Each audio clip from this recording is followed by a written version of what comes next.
What is going on, people? Welcome to another episode of Throwdown Interviews. I'm your host, Tony Polanco, and tonight I'm joined by Emilio Lopez. What's up, people? How's it going? And we are also joined by our guest for this episode, the one, the only, Mr. Kahlief Adams.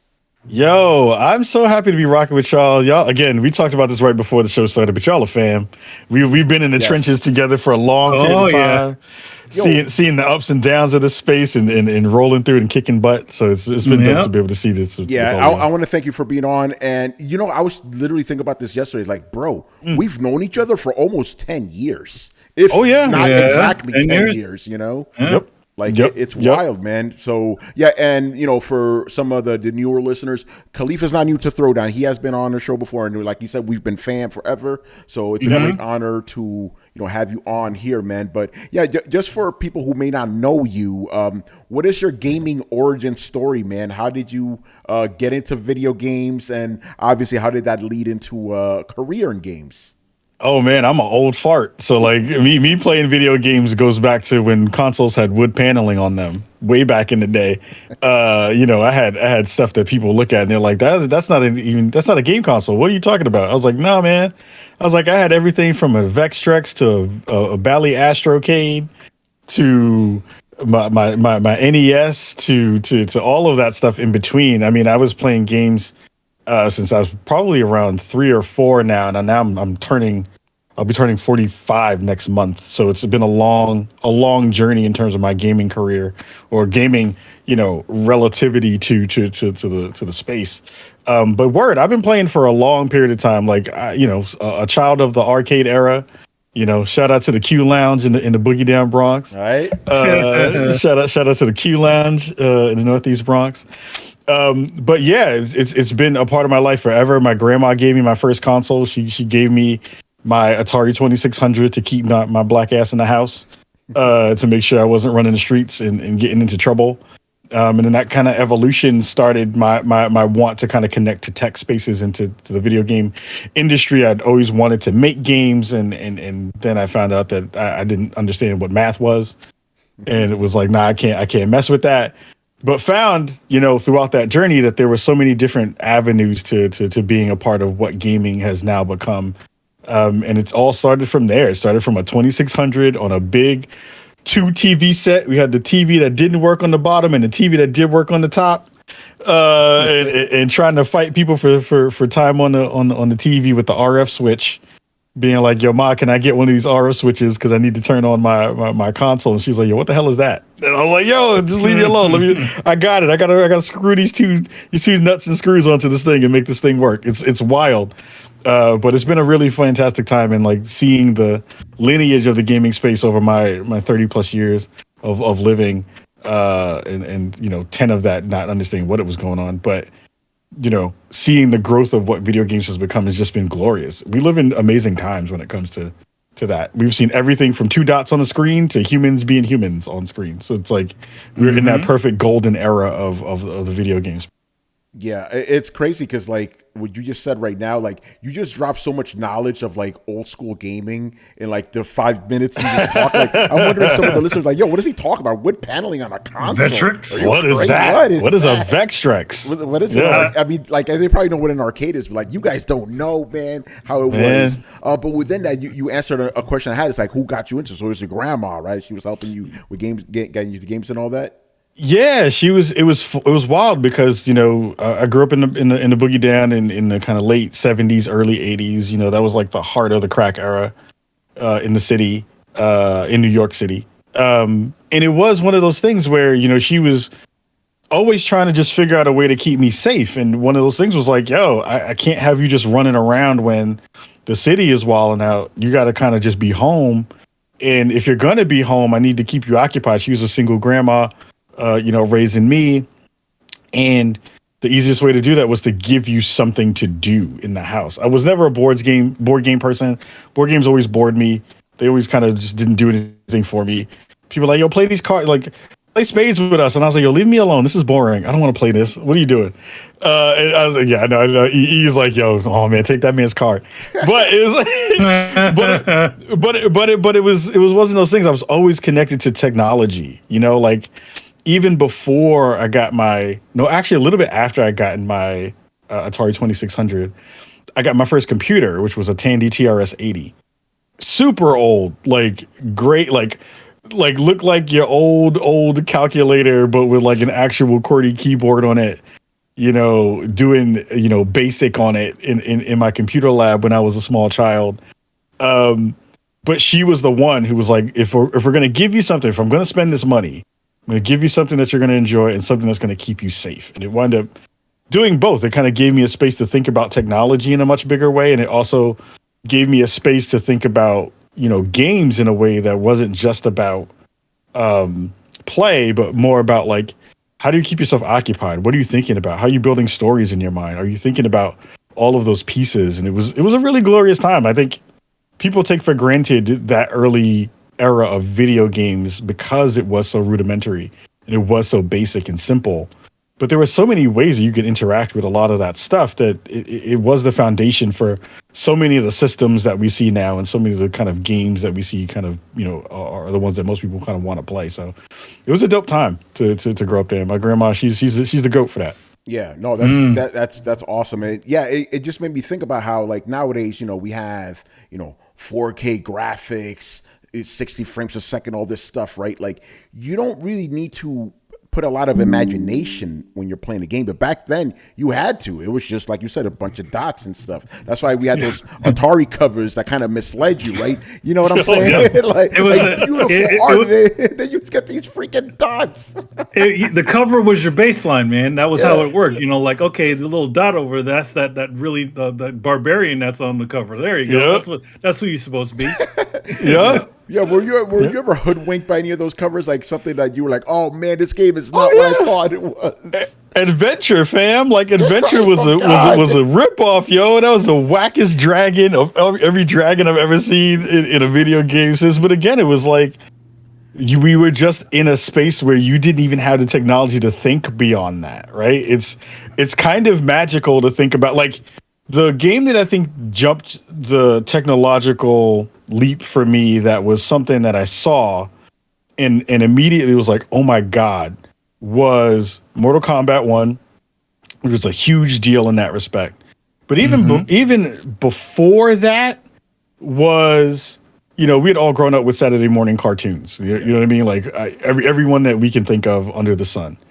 But one that really stuck out with me because it was such a technological leap and melding of two really interesting spaces were the games like Dragon's Lair, Space Ace, those Don Bluth, drawn games. You know what I mean? That was such an interesting time because it was this mashup of cartoons and video games that we had never seen before. You know what I mean? It wasn't a thing until, those companies made those games. And they were hard as heck because I still can't finish them. But it's like, it led to this kind of understanding that like, oh, we're moving in a technological direction in a way. Like we're moving towards something else that's not two dots on a screen bouncing between each other and a square ball, bouncing between each other playing Pong. So it changed the landscape of what games could be, and it changed the players to be like, oh, we're moving towards something. And I still don't think that most folks who grew up in our era, who are our age, could ever have imagined where we are now. Like, not even close to what we get a chance to play with on a daily basis that we take for granted and that people fuss about on social. I'm like, y'all are bugging. So I'm like, there's no perspective there for those people to understand how good they have it. I almost wonder if almost everybody needed to do that evolution as we did. No, they're starting off. Imagine it's like you started off, everything is dots and everything. Then it's like, you do Atari graphics, Space Invaders, and all that stuff. Right? Like Nintendo, and it's all. I wonder how if that is even possible. Man, them young cats wouldn't be able to deal, fam. Like they would be so butthurt and sad and mad about all the stuff that's happened, over that course of time. Because think about it, even just from even if you take the graphics parts away. And you think about the evolution of input devices. Like, you know what I mean? We had one button and a stick on an Atari. Yes. I even think about going back towards the Bally Astrocade. Bally Astrocade was one of the weirdest machines on the planet because it basically had a trigger stick So it was like a trigger joystick, trigger on the front, and a jog dial on the top that spun in 360 degrees and had a 8-way gate basically. And that was like a game that you would play something like Space Invaders.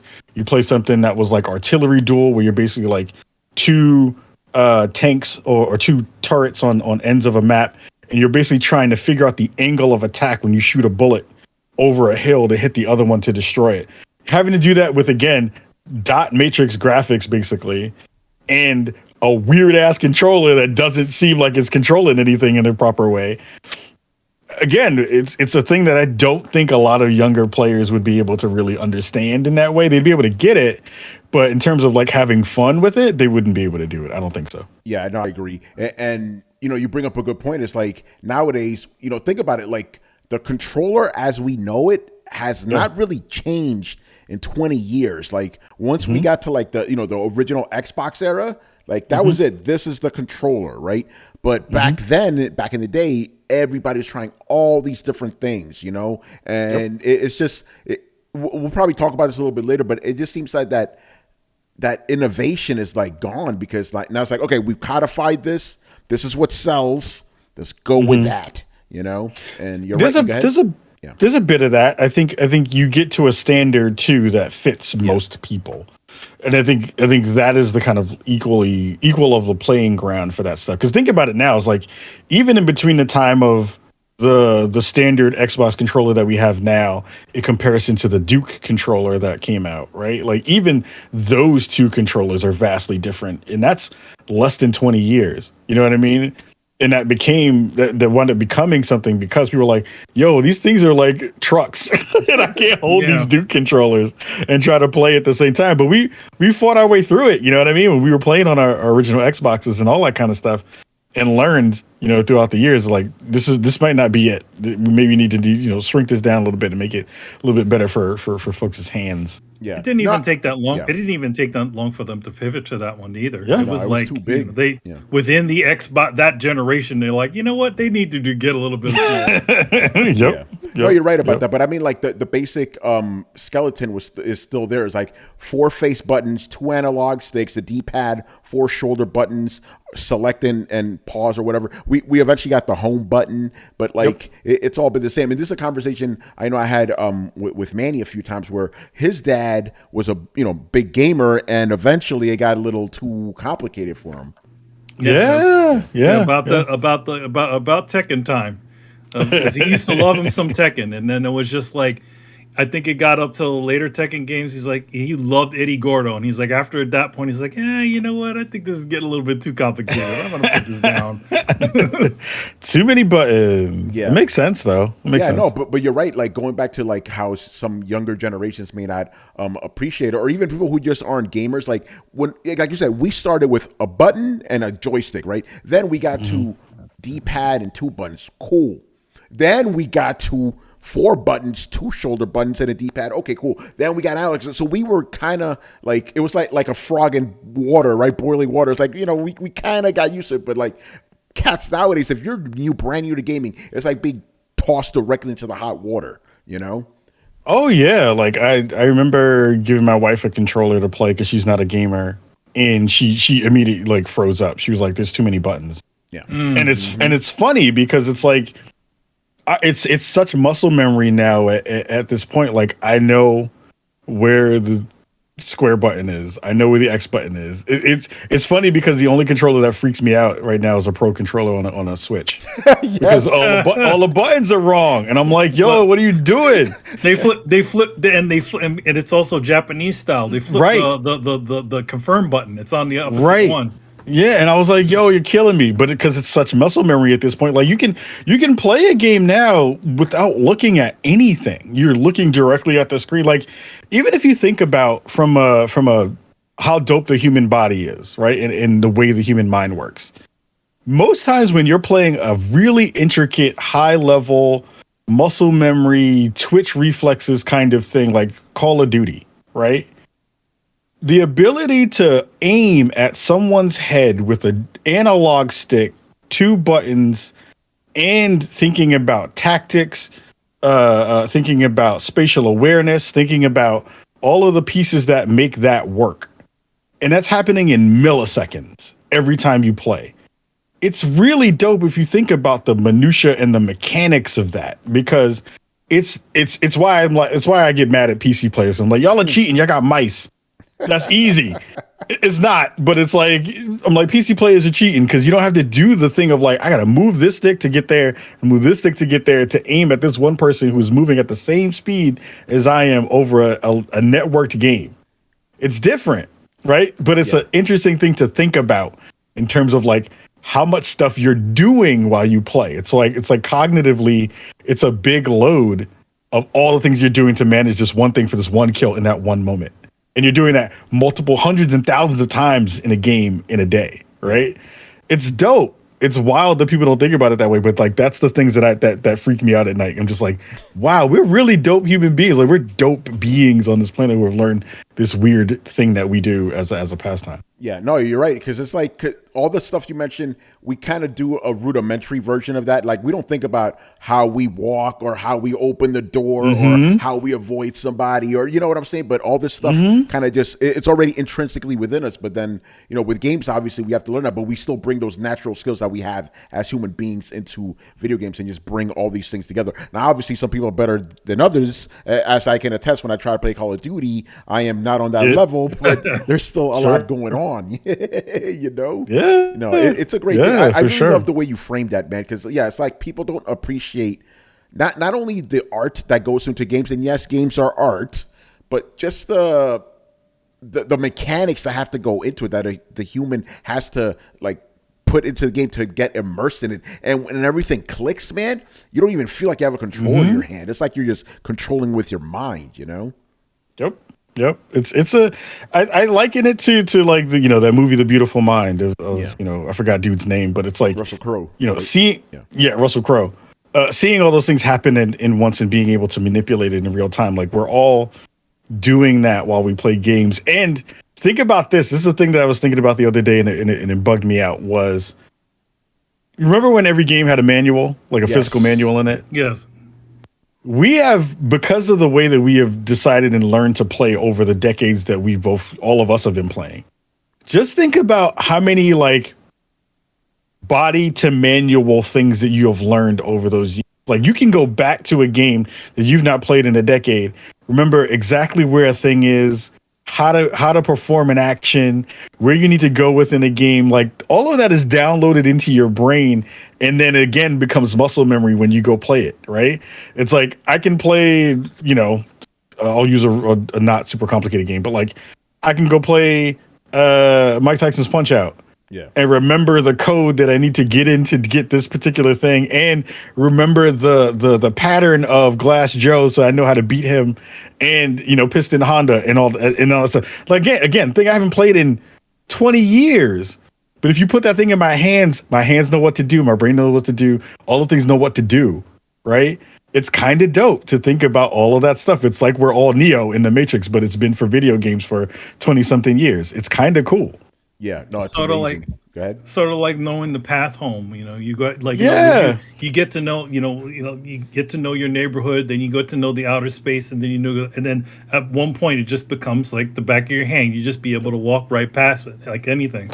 You know, no matter how some of the things have may change in the neighborhood, it still remains the same. You go, that's still over there. That's still over there. Mm-hmm.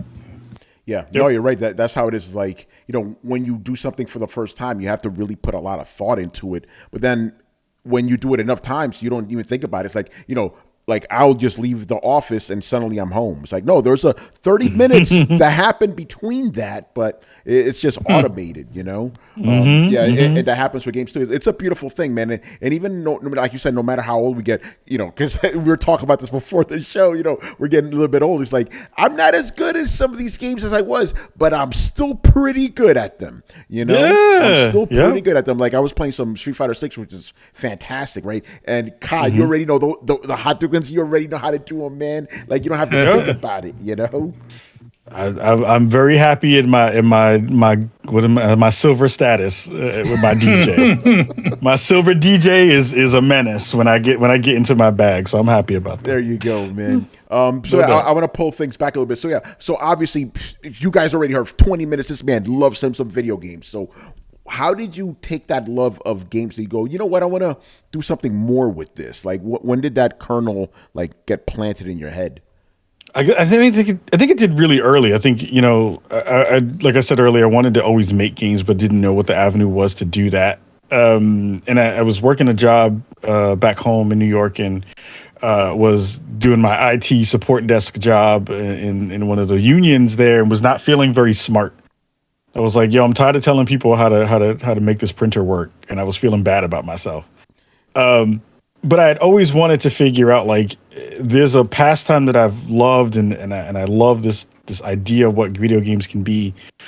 Can I talk about this? I'm not a trained writer. I'm not a person who was into content creation before any of that stuff, but I'd seen everybody and their mama had made a website. And I was like, I think I could figure that part out. I'm smart enough to be able to do that.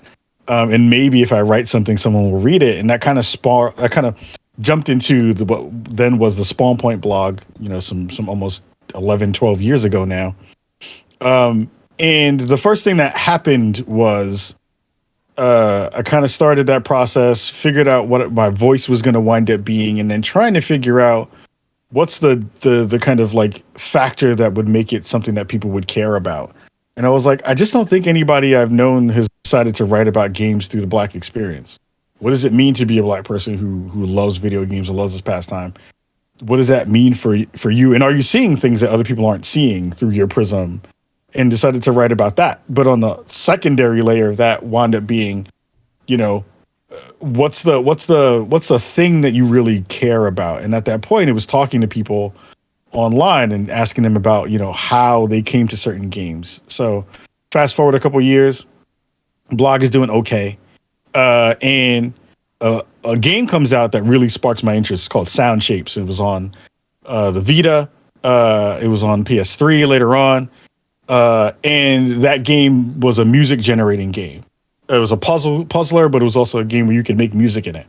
Now, for all you young cats who don't know, I'm about to hit you with some stuff. Back in the day, when New York was at the height of its hip hop moment, there was all these wonderful things called beat battles. So we'd go to this spot in Brooklyn called the 5 Spot.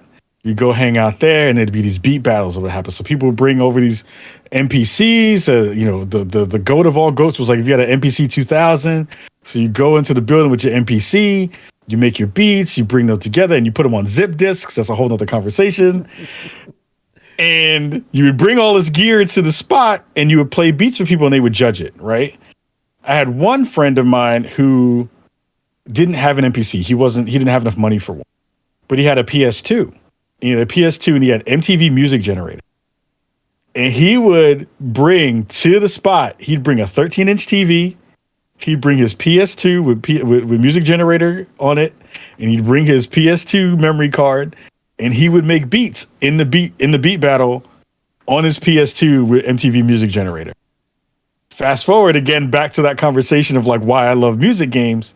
And why Sound Shapes was a big part of that conversation was because of seeing that connection between video games and music from my friend who was doing it and being like, oh, there are other people who are enjoying that kind of work in this new format.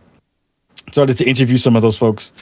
And then the PlayStation blog reached out to me, and the folks from PlayStation said, hey, we were thinking about doing a piece every week where we would do basically what you're doing. Would you want to collaborate? And at that time, PS Blog was bigger than the Xbox blog was. Like PS Blog was the like technological, space for folks who are thinking about video games. Besides the kind of bigger, Game Pros and all those other places, it was like a company talking about what they made in a real way. And we did that work. We did that work for like almost a year of us me interviewing folks, putting it up on a PlayStation blog, and then them kind of resharing it across their social media channels at that point. And that was like the start. And then Spawn on Me became a thing like 4 years later after the blog kind of finished up. And that's kind of what most people know of me now is Spawn on Me podcast and stuff. So yeah, it was a long, weird journey here in terms of the video game spot, but it all started from a place of not feeling smart. It's not interesting how that bad. works, man. But yeah, I remember the Spawn Point blog. That's how I came to know you. You know, at first we first like met together during the Warzone podcast. You know, a little bit of a contentious episode there. Oh my god! Oh my god! The infamous. I wish we still had the. I wish we still had the audio for that. Somewhere. It's got to be somewhere. I mean, I feel like Torrance has probably still got a lot of that stuff. He probably still got it. Torrance a wild cat, man. He was like, "Yo, get this Kahlief cat on the show. Yo, you'll get him. You'll have it. You'll get him." Like, oh my god, Torrance is funny. Yeah, you know, I'll just recap it for people who may not know. So, you had written a post about how you kind of didn't feel, you know, the way our mutual friend Hip Hop Gamer was kind of presenting himself, right? Sure. And obviously, he was a part of the Warzone podcast, so Torrance asked you to be on, and you guys, you know, just talking about your differences or whatever. And I'm just speaking right now from my own personal standpoint. You know, the way I saw it, because I was a part of the podcast too. You were our guest, right? And I felt that a lot of the commenters who were there, this was on whatchamacallit, Lips. I forgot the name of the.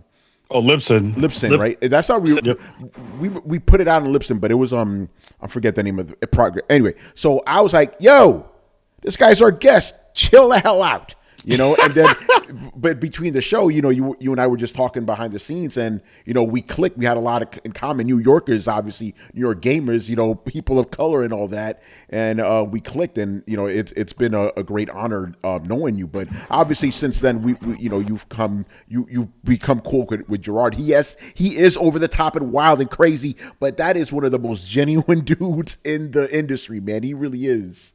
Look, I will fully cop to the fact that I was black checking the hell out of hip hop games back in the day in the ways that were unreasonable, and I reached out to him, and you know, since then we've become good friends and broken bread and mended fences, and I apologized to him for doing that because it wasn't fair in my assessment of who he was at that point, which he is still that same cat today, which to a certain extent the beauty of hip hop is that he is exactly who you think he is. And that's the most beautiful thing you can say about anybody on the planet is that for people to, and I did this and it made me mad. Like thinking about it, it makes me sad because I was like, man, there are moments where you mess a thing up and I was like, damn, I messed that up. And that wasn't a good thing to do, not only for our relationship or what we were potentially going to be able to do as brothers in this space and as, you know, hip hop is a revolutionary, and I think in the video game industry in terms of like black representation, he was there at the beginning. There are very few people who have a pedigree and a record him in terms of working in this space, being one of the first to do a lot of things, and to be able to do that. And I was an upstart at that moment. And I was like, yo, why that dude get to do all the stuff I don't get a chance to do? I was hating a little bit, and I was like, yo, thinking about it now, I was like, man, that was kind of messed up. But all of that to say is that, you know, that was a really interesting moment, and that was a good moment for me. I think, you know, I did get kind of ambushed on that joint, and so it was funny because wake up. Yeah. But I think the beauty of it was I learned how to talk to people, and it made me reflect about what I wanted to say and how I didn't say it properly, and it gave me more perspective to understand exactly who, you know, hip hop was and is. And I reframed him for me in a way that was better because then it just made me understand of like, this cat has been hustling his ass off. He is in rooms that none of us are in. And for him to be in those rooms means something. And I'm like forever indebted to him and his work. Like I think thinking about who he is and the moves that he's made over the decade, almost 2 decades now. Yeah. It's been really dope to be able to see him continue to grow and get better and get better at his craft and to get better as a ambassador and a spokesperson for the space for us in a lot of different ways. Like he gets hated on a lot for just being him. And I learned that that's kind of the most beautiful part about his being is like, he's not putting on airs for anyone. He's getting to do the thing that most people who are in creative spaces want to be able to do.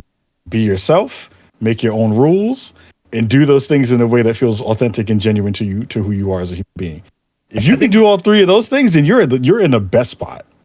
I think the other thing about him is that he, when you say those, when you come back, you say, "Hey, listen, I think I was wrong." He just be like, "It's all good, man. It's Yeah, whatever."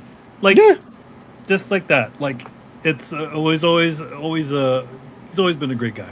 Yeah. yeah. He's a humble cat. Like I think he doesn't get the flowers that he deserves in a lot of different ways because the space only affords one or two of us to be at a spot at a time, and it doesn't afford for you to be what isn't corporate. You know what I mean? Like, Yeah. and I fit into that mode too. Like I'm a mashup of all of those things, but the way I present is a way that I think a lot of cats would be like, yo, that cat ain't down for the cause. But it's just we all do it in different ways. You know what I mean? It's all done. It's all the same kind of end roads we're trying to get to is just all done in different avenues. People get versions of that flavor depending upon the crowd that you're in and the conversations you're having with the family that you're talking to. So it winds up changing a lot of those conversations. But anybody who doesn't rep for hip hop, they're messing that up. They're messing that up big time. Yeah, they I really always are. I always say that the dance floor it can fit as many people as possible, Yep. and the people like to make you think that it's not that big, Yep. but everybody can stand on it. Yep. Yeah, and you know what? Obviously, I want the original like intent, and we're gonna still talk about this, the current state of industry. But Kyle, you and I can never get together and not talk about some of the issues that affect us within gaming, and I'm talking about us. Sure. Us, you know what I'm saying? Yep. So I want to kind of dive into that based off of this hip hop gamer thing, which obviously we all love the guy. It's like. How difficult has it been for you, like, as a person of color in the industry? Because, like, we've all faced all this stuff that, like, because, and I want to bring it in this context. Me growing up, and obviously, I was surrounded by other Hispanics, other black people. So to me, gaming was always our thing, right? So coming into this industry, it's like people are telling me, no, it's always been our thing. You're like, a white thing. I'm like, that's kind of weird. It's like it's our thing too, So it is kind of weird to kind of feel alienated in that sense, So I want to get your perspective on that because I don't think I felt it as much as you, for obvious reasons. You know what I'm saying? But Sure. But it's like it was still there. It's still like, oh, did people see the last name Lopez Polanco? Like, oh, okay. And they hear me talk and stuff like, okay, we know what's up with these guys, Yeah. So yeah, tell us your perspective on that, man. I mean, I think it's been really interesting. Like I have been lucky enough to have met people early on who have been able to hold my hand and walk me through a door. Massive shout out to friend of the show and fam, Sean Alexander Allen, who made Treacher and Beatdown City. Sterling McGarvey, who used to work over at One Up, who's a dear friend here who lives in Portland, Oregon here as well. He's now running Hit Detection, one of the biggest consultancy firms in the gaming industry. And they both pulled me aside and were like, hey, the thing that you need to understand is like, don't crap where you eat. This industry is amazingly small. Don't talk crap. I would say, I don't know. I know I can probably cuss on here, but don't talk shit. You know what I mean? Like be reasonable about if you have a gripe, who to talk to about that stuff and who to figure that out with. And there are going to be doors that get shut in your face just because of who you are, right? And I understood that going in.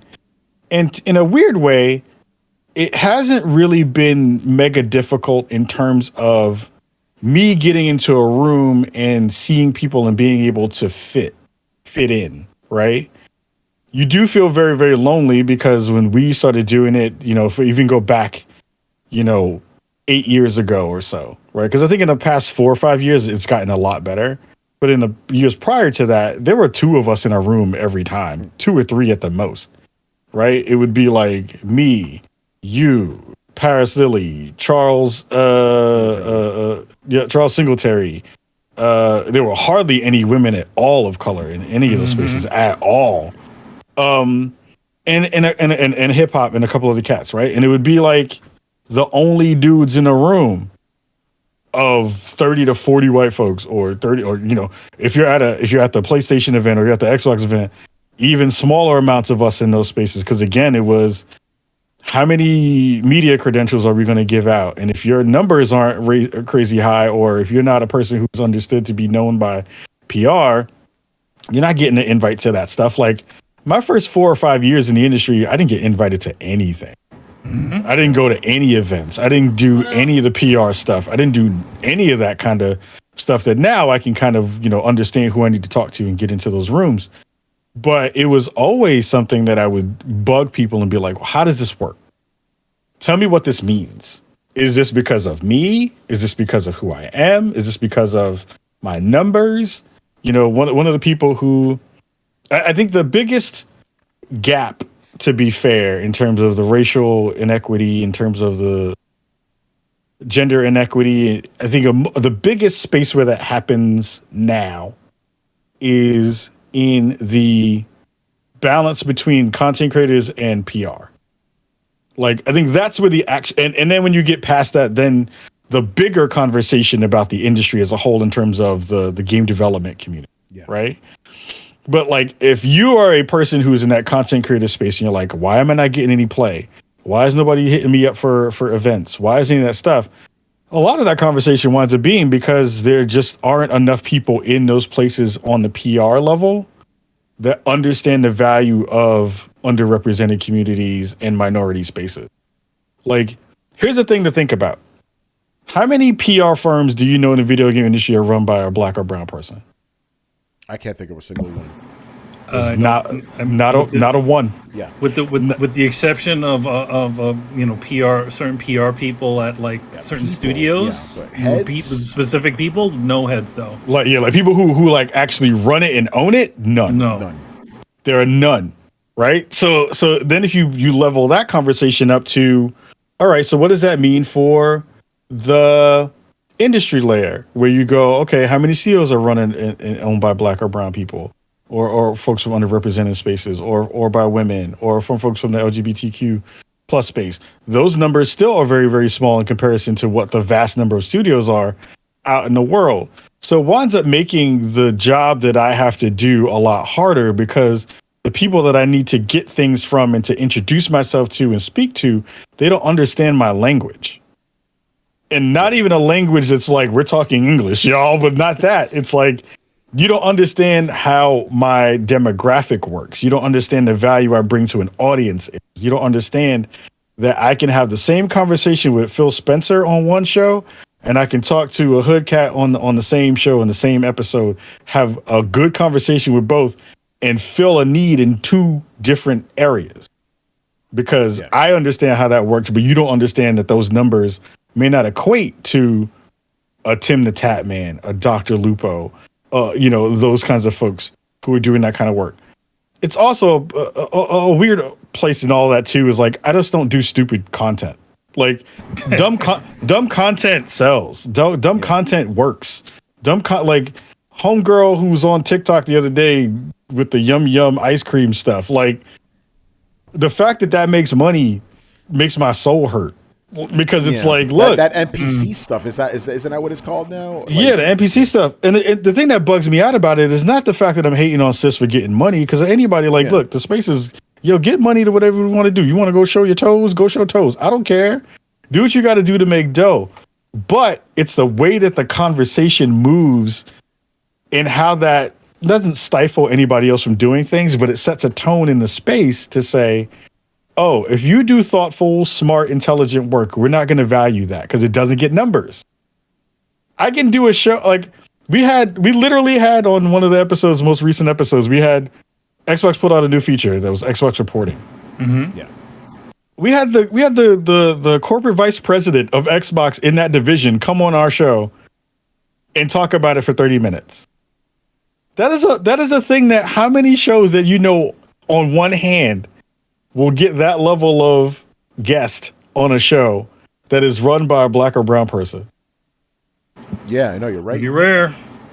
It's rare, yeah. It's rare, but it doesn't push numbers because it's not a thing that people care about, and it's smart. It's not me being like, yo, son, yo, B, yo, what ain't working because I don't understand what the reporting do. Yeah. And there's nothing wrong with that for people who are in that space, but that's a thing that's like, it doesn't equate to ignorance, but what I'm saying is like, there's a level of discourse that our community also doesn't engage with because it's not poppy. It's not negative. It's not a thing where we're talking shit about each other, right? So it doesn't get hits because that's not a thing that, to a certain extent, parts of our community care about. Yeah, no, you're right. But that has always been what you were striving for, even when you were doing, like when Spawn on Me was a little bit more wider, right? When it was not just gaming, we were talking about interviewing hip hop. You were going out to Comic Cons and interviewing, like, content creators like me and Kari Randolph and a bunch of other cats in the industry. So it's like you were always interested in that sort of discourses, not doing the whole, like, the whole memery stuff. Now. And I think what wound up happening in that was that there were other shows that did that work better than we did. Like, I think of For All Fans, right? Formerly Fan Bros. They kill that kind of content. They are the ones watching the Marvel shows. They're the ones doing that kind of stuff. Shout out to them because they're brilliant. And it wasn't our avenue. It wasn't a space that we could control that narrative and give you something that's really different in a way that other people weren't. So I think, to go back to answer the question the fullest way, it has not been super hard in terms of me getting into rooms after I started getting into room, because people saw the value of what it was that I bring to the table, and you start getting co-signed by people who matter in ways that are visible and ways that are more vocal. But the thing that bugs me is, like, a lot of times it's not from my own people, and that part sucks. Yeah. Because those are the people who I do this work for. Like, when I get up and I'm like, I want to put on a good show, or I want to do this award show that we'll probably talk about later.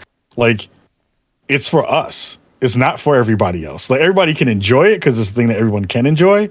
But the audience that I want to be able to see this and be inspired by is us.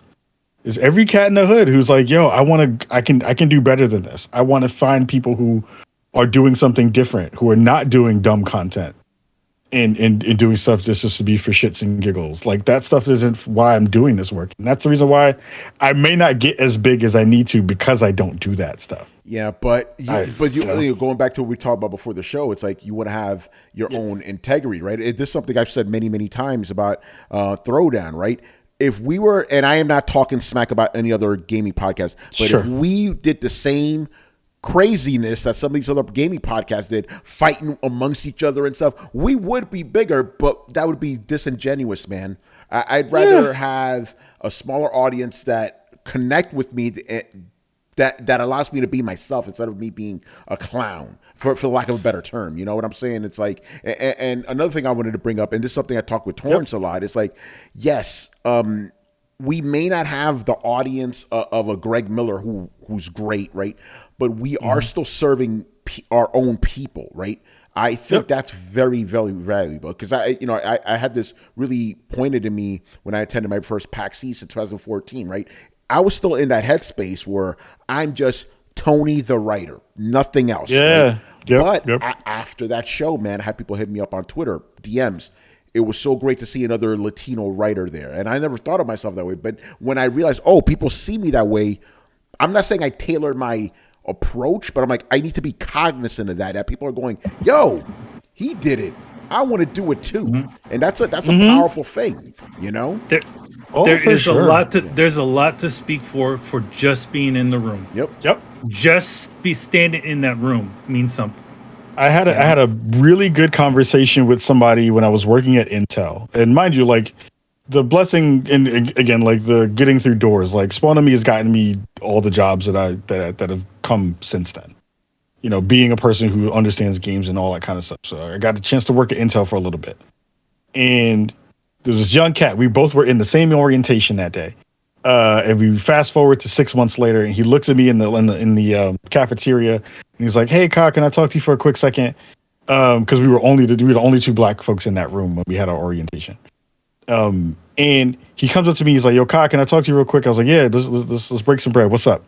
He's like, "Man, every time I go into these rooms, man, I feel like white people don't understand me." I was like, "What do you mean?" He was like, "They look at me weird. As soon as I get up in front of people to tell everybody about either a project or a thing I'm working on or whatever, they look at me long here." And he's like, "What should I do about that?" I was like, "You bring value to every room that you are in. Every room that you are standing in, sitting in, touching, you bring value because of who you are and your experiences. Because nobody else in that room has lived your life experiences, will go through the same kinds of discrimination you've gone through, will understand how it is to maneuver in multiple spaces, to wear multiple masks when you need to, and to be able to understand how to do all that work while having all that pressure on you. No one will ever understand that. And you bring value to every room because of that. Don't you leave that damn room. Because if you do, you're giving them a win. And the win is you being there, you being as dope as you are, and understanding that you control that room in ways that they will never understand. They literally can't. They don't have the experiences that you do to be able to do that work. And he looked at me and was like, yo, thank you for that. And I was like, yo, keep pushing, because it's exactly what E says, right? It's like just being in the room brings you value. I see so many people talk about, when we have these conversations about racial inequity and discrimination within the video game space, of we got to have our own spaces, and I'm not going to be your mule to teach you how to understand this thing that I'm going through in X, Y, and Z. And I was like, yes, it is. The burden is on people of color to be able to do that work if they choose to do it. It's not a thing that I want people to have to do, because it's exhausting to be able to tell people stuff that they should be able to understand. But when you are in those rooms, you don't have to do a lot. You just have to be there. And if you're there, you own a space that no one else will be able to own. But people don't look at it that way. They're like, man, if I'm not being the loudest in the room, if I'm not the one banging on the table, if I'm not the one who's the most woke at that moment to be able to say the thing that I need to be able to say, I'm not bringing value. And I'm like, that's not necessarily always the way you need to maneuver to be able to get things done. There's a lot of people who are working behind the scenes in this video game industry, making it better for everybody. And you don't hear their names because they're not the ones who are on social shouting people down for no reason and telling them that they ain't shit and saying all this kind of stuff, because it doesn't actually do anything.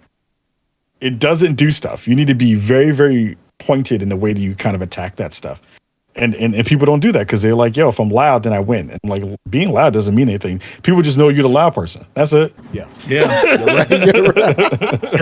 And then the thing about it is that being that they see you as the loud person, they don't take you seriously. They see you just, oh, that's the loud person. They don't got nothing. No, I mean, the thing about it is there's a little bit more. Everybody's got layers. So. Yeah, we'll talk about the other parts of that too, because I think that's a big part of the conversation for sure. Yeah. I mean, and the last thing I'll say, because I do want to talk about some of the current things going on, but it's like not only are they going to see you as the loud person, quote unquote, they're going to see the rest of us as that too, right? So that's a problem too, which is unfortunate.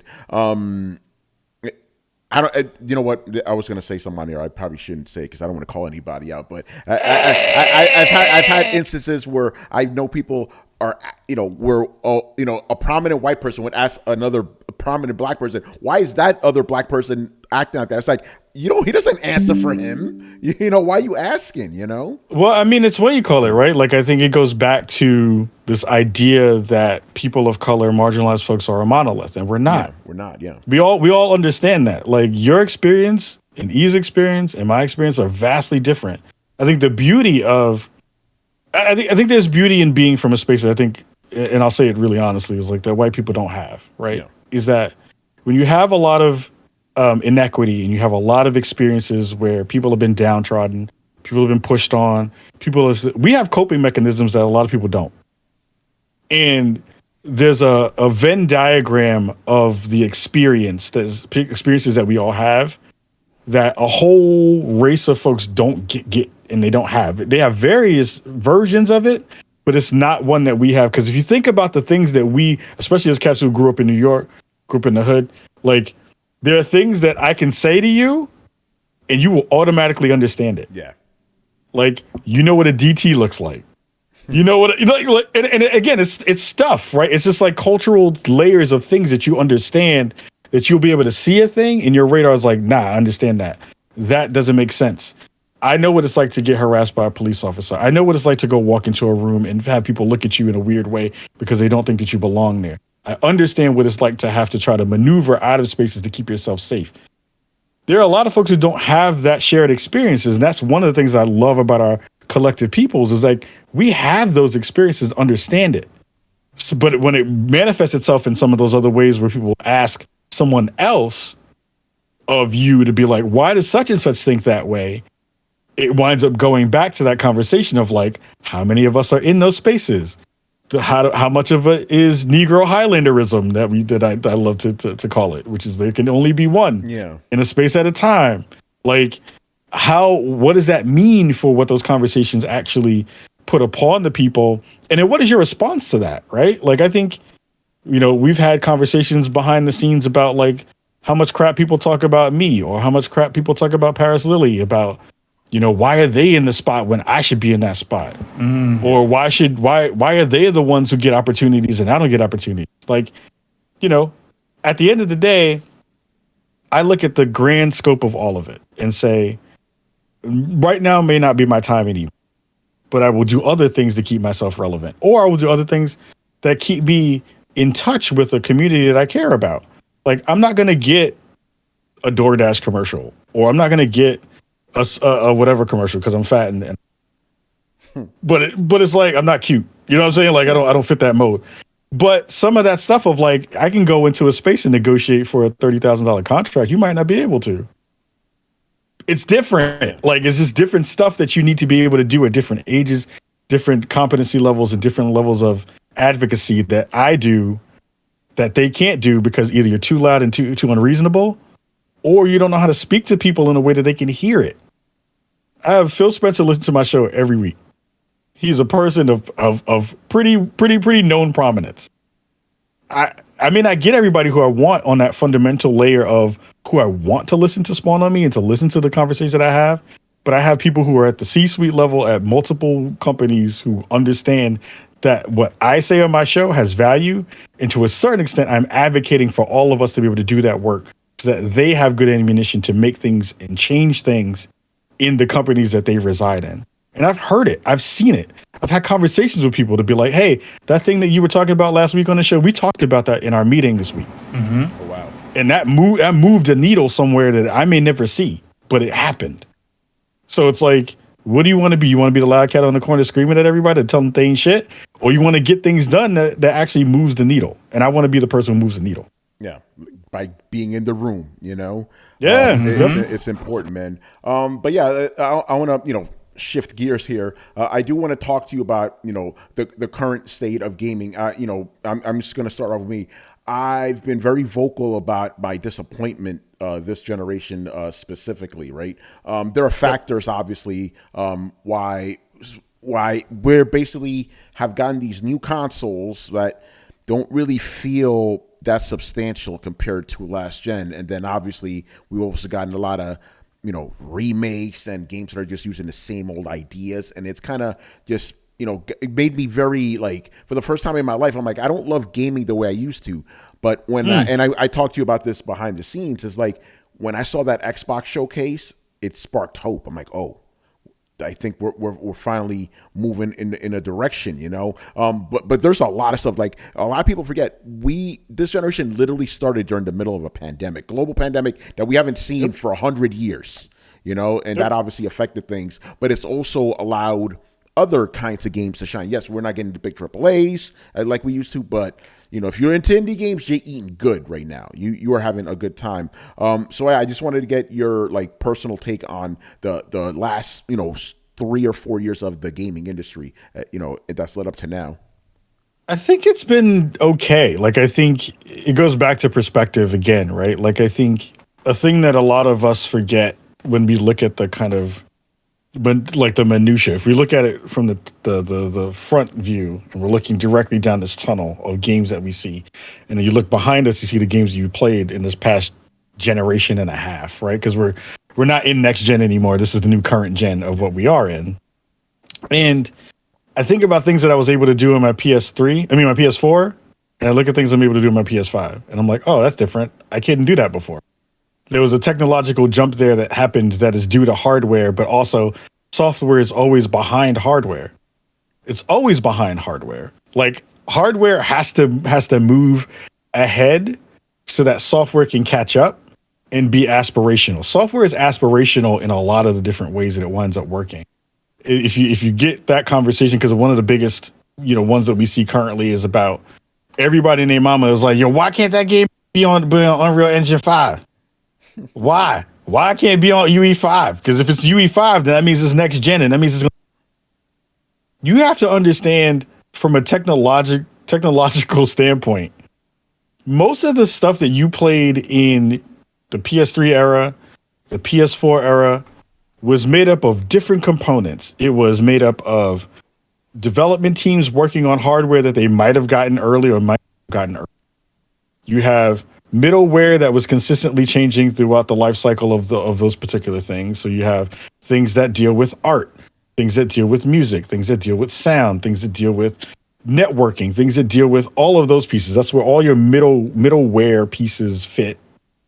And then you have developers who are learning how to, cobble things together on things that were like, no one who I knew who was developing a game based on a base engine used that same base engine for the full development of the game that they were making. So like if you think about Frostbite from DICE, Frostbite was a proprietary engine that was made by those teams that got hacked into different ways from different other teams to make other kinds of games that you might have played. It's the same thing about Unreal Engine. Unreal Engine 4 had its base version of it, and then people hacked together versions of other things to make parts of the game run. I was luckily working on a PS5 game, last year, and the conversations there about what would it take to move from Unreal Engine 4 to 5 were mind-blowing in terms of people think you just like upload the new version of UE5 and UE4 talks to UE5 in the same way. And it's totally not the way it works. No, but it's good. Yeah, in general, what it is like once you set your flag down, that's it. You're using that version, and you're going to keep on using that version. It's a definite, huge, pivot if you end up trying to go up to a new version of an engine in the middle of a development cycle while you've already started to make the game. That's one of the hardest things on the planet to do. So you wind up giving teams more grace for some stuff. We know the Bethesda engine was old and raggedy for a while. We know it wasn't really optimized and wasn't great, but whatever they're using now, we're going to hope that the thing is what winds up being better, right? I think a part of that equation and a part of that conversation that people honestly forget is that we don't see the best of video games until the middle or the end of a cycle. It's always been that way. It has not changed in the way that game development has worked. And that's because people have gotten time with the hardware in a way where they understand exactly how to get the most juice out of it. Like everybody complained about the emotion engine and the stuff that was the PS3 engine and how hard it was to program. The cell processor, right? Again, a very proprietary piece of hardware. It's the reason why they moved to a 64 kind of architecture to be able to get that to more PC-like standard, so that everybody could develop for it and it would be a little bit different and it would be easier for people to develop for. All of those pieces of information inform me to say, we're in a decent spot. We're in an okay place right now. The beauty of it is that we have more people making games than we've ever had making games. The problem with that is we have more people making games than have ever made games. Yes. And there's too many games and there's too many things to play. And not everything is going to be at the highest level that we have an expectation for. There are still very few teams that have the full resources to the pipeline. There are very few teams that are first party studios that have the best developers, have the best resources they can get. There are very few Naughty Dogs anymore. There are very few Insomniacs anymore. There are very few Gearboxes anymore. Those studios have a pedigree of decades of work that now lead them to making some of the best games on the planet, right? So it winds up being a lot of stuff when I hear all the fanboys talk about, well, why hasn't Xbox put a game out in God knows how many years that's really a banger? I was like, you really don't understand how hard it is to make a game. You really have no clue about how difficult it is to make something. I remember my first day of work seeing stuff that was gray boxed out. So gray box, if you're not familiar, is basically like, it's the map is basically there, but it has no art assets on it. It's like, it's like Legos basically. 6 months later, that thing is fully built out and looks stunning. And it has multiple players playing in it. It's doing all this cool stuff. All these things are really interesting. And people forget how much time that took and how many people hours that took and how many people did work on this one particular thing that you'll see for 30 seconds in a game and never think about again.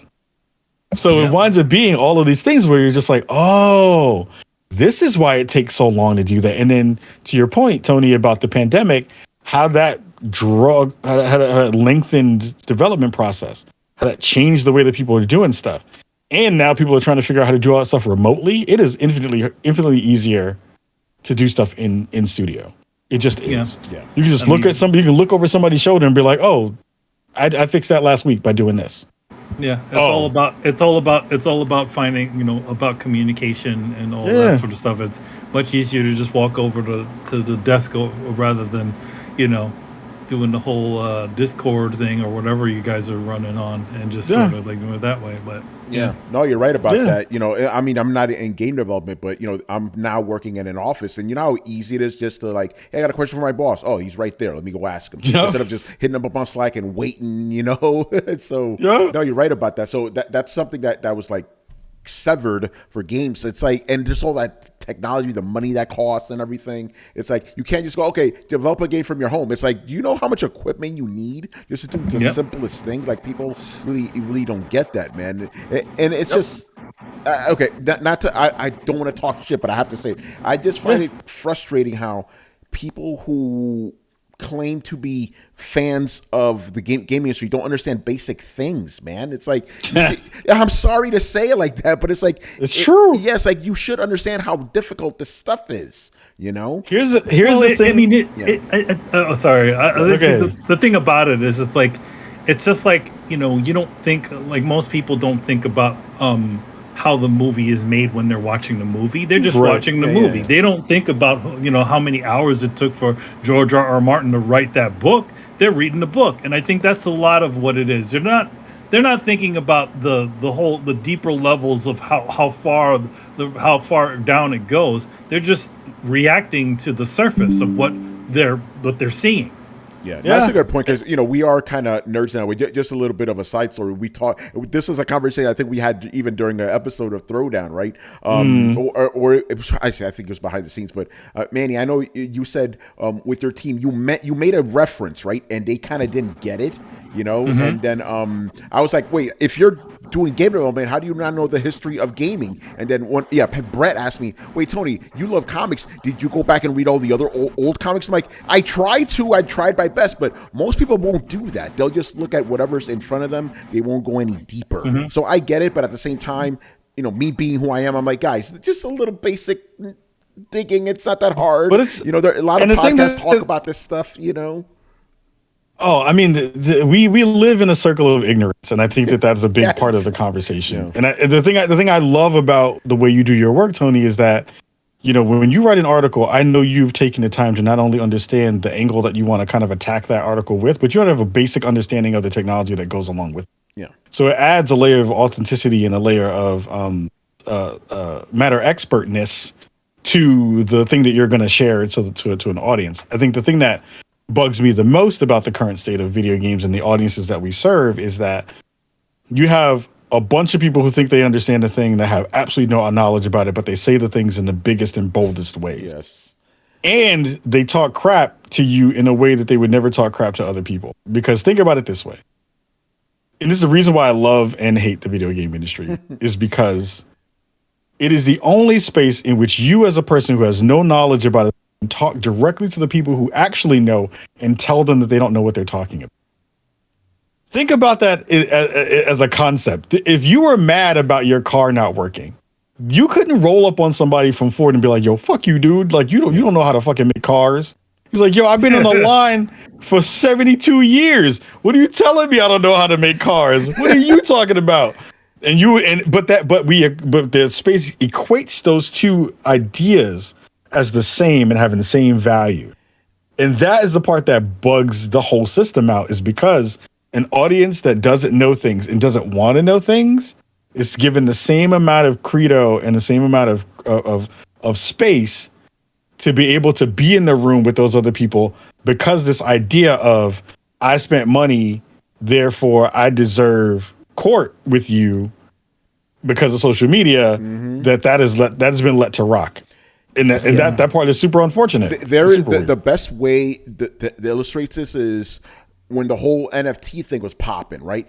People were like, "Oh man, I could create a character in this game and then transfer him over into this other game." Game developers were literally explaining why that's impossible. Like, no, you don't understand. I'm like, the guy that makes games doesn't understand you. The guy on Twitter talking shit.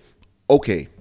It's insane. It's one adage I've happened when working in studios in general is just like, you don't have an inkling on how much it takes to get this, what you see here, to get it there. Even a bad game, which I've done bad games.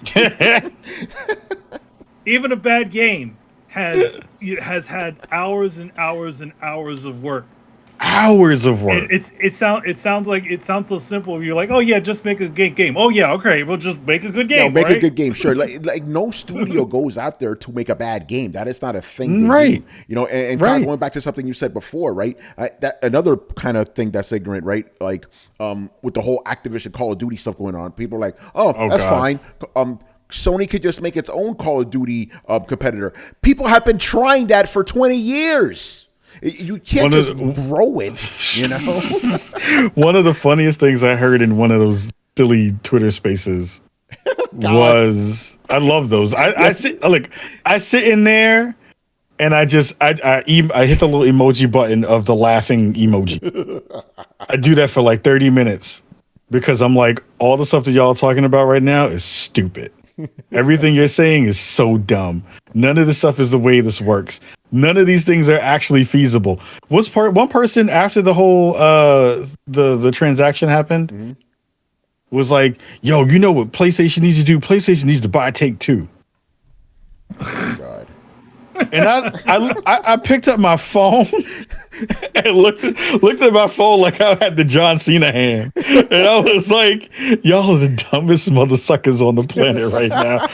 Who gave y'all a phone? Who let you? I need the NSA to just block your microphone from working for the rest of the year, because it's like, again, it's people who say stupid stuff who think that they know." Drive a lot of the energy that we see in the space. Yeah. And people pick it up, and then outlets pick it up and they run with it. And then people acknowledge it and give it air and be like, well, let's talk about that. Let's have another space around that thing that you said that was dumb. And I'm like, nah, you just got to ignore this dumb stuff and be like, yo, I really do wish. And I know you can't do this because developers are, again, they're kind of beholden to the consumer. Mm-hmm. And you rarely see it, but I want somebody to just roll up in one of those things and be like, yo, y'all stupid. That'd be great. What you just said is dumb. This makes no sense. If you understood, again, an inkling of how any of this works, you would go back to not talking about video games and just playing shit. Mm-hmm. Yeah. Because it's dumb. It doesn't make any sense, and it's like unreasonable in a way that should make you mad. Yeah. Because I'm like, I don't know how you have a podcast that has this many people listening to it. I don't know how many people are in your spaces trying to hear your thing because you have it. There are whole YouTube channels built on dumb people talking about dumb stuff that they don't understand. Yeah, in a video game space. That's what brings the clicks, unfortunately. Yep. And to me, that kind of is probably the worst thing about the current state of the gaming industry. Like, yes, I've had my problems with basically every game being the same, right? But that's something you could fix, right? You could go, okay, sure. But our culture right now within gaming, like, it's way too dominated by like Twitter, because you know this, and man, you know this too, right? None of that shit happens in real life at all. When you go to a gaming convention, it is a very different story. Like the same people who may talk crap about you, they won't say that stuff. Hi, how are you? Oh my God, I really appreciate it. I got a perfect story for you. This happening, right? I was just on Twitter minding my own business, right? And somebody hit me up on DMs like, yo, in this Twitter spaces right now, they're talking mad shit about you. I'm like, word? You know, and apparently they were saying a lot of nasty things. So I'm like, let me jump in there, right? As soon as I got in there, conversation changed. This isn't even real. I was like, Tony, how are you? This is great. Hey, yeah, hey, like, Mr. Polanco, how are you? Yeah, I'm like, okay, that like you guys were talking all this smack before, saying how I'm a fake journalist. I've learned that like you listen to that stuff. I think there's value in it if you're a person in the industry. And I think it's really important to be able to hear these conversations because that's the stuff that you have to work towards to do the unlearning of for your audience that actually wants to understand stuff. So like if you're a community manager and you're not to some of that stuff, you're doing yourself a disservice. You don't have to sit there for the whole hour to the dumb stuff, but like you should poke in and listen to those conversations because a lot of that is driving the misinformation that you're going to have to deal with later on when your game is coming out and being launched. Yeah. Why? Yeah, when it comes down the line, it's like, oh well, this game doesn't look like it's on UE5. Like, yeah, that's called art direction, or that's called differences in the way that the engine works, or X, Y, or Z. But you have to be cognizant of the dumb stuff, so you have a strategy to combat that with the languages that you use and the information that you share. Yeah. Because somebody may not take it and ingest it and actually use it, but it needs to be on the record. Like it has to be public in a way that disputes the things that are coming up because people make wild accusations about all the stuff that we see. Oh, that game isn't 60 frames per second because of X thing. And I'm like, how do you know? Because this other game that ran on that thing was 60 frames per second. How big was that game? What genre was that game? Was it a multiplayer game? Was it a single player game? Was it an open world game? Like they don't put the 2 to 2 together to make 4. They use like 2 to 2 to make 7. I'm like, what are you talking about? Yeah. How do you get there? And again, that unfortunately, that's the stuff that eats up so much bandwidth. This so nonsense. Much bandwidth. It's like, come on, guys. Like, what are we doing here? Redfall. That was like when that happened. Like that was all we heard for a week. 30 frames a second. Like.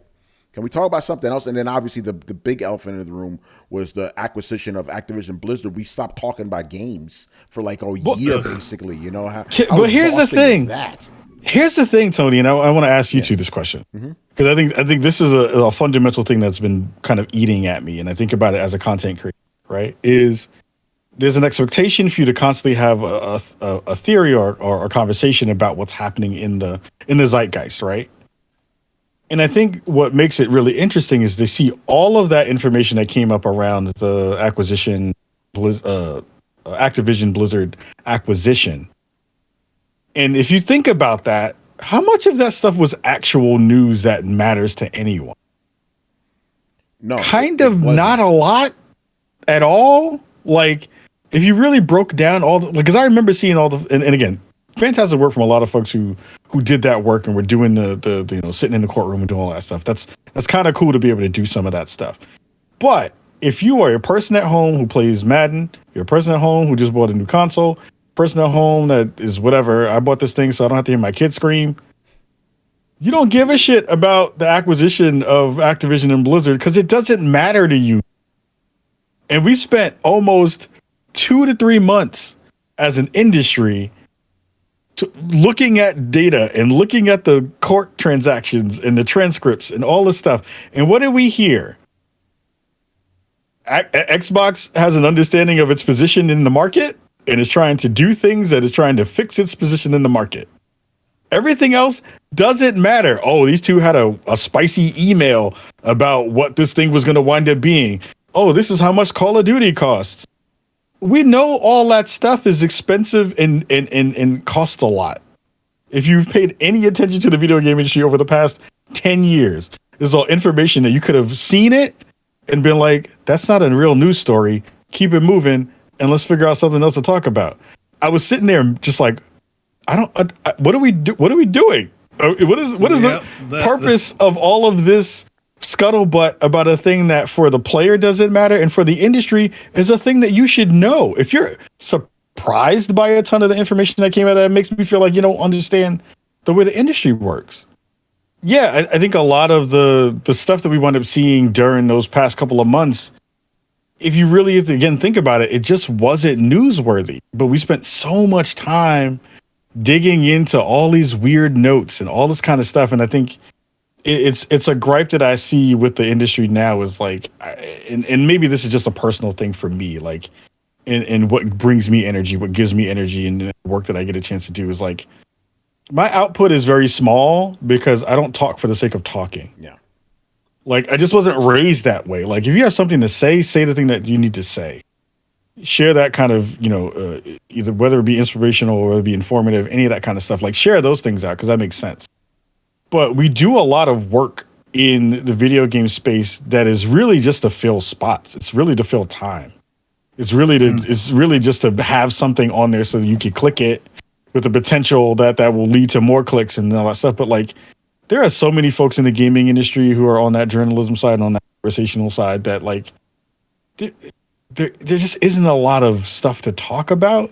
Yeah. But we make up stuff to talk about all the time because people need jobs and people have, outlets have frameworks for the way they need to kind of do some of that stuff. And I'm just like, I look at that, I'm like, this isn't news. Why are we talking about this? Yeah, it's a lot of bochinche. That's a Spanish word right there. It really is just a lot of bochinche. It's like, oh, he said that. Oh, he said that. Yeah. And Kai, I think this was the question you wanted to ask us, how we felt as content creators. It was difficult in this sense, right? Of the Throwdown guys, right? Two of us were very invested in this. Like, they really wanted to see, pretty much Xbox, quote unquote, win, right? The rest of us, me and Manny included, didn't care, right? So it was tough for me, or both of us as hosts. It's like, on the one hand, we feel this certain way, we don't care, but our fans, we love the Throwdown fans. Shout out to the Throwdown fans. They were extremely invested in this, right? So we couldn't just be like, we're not gonna. I tried.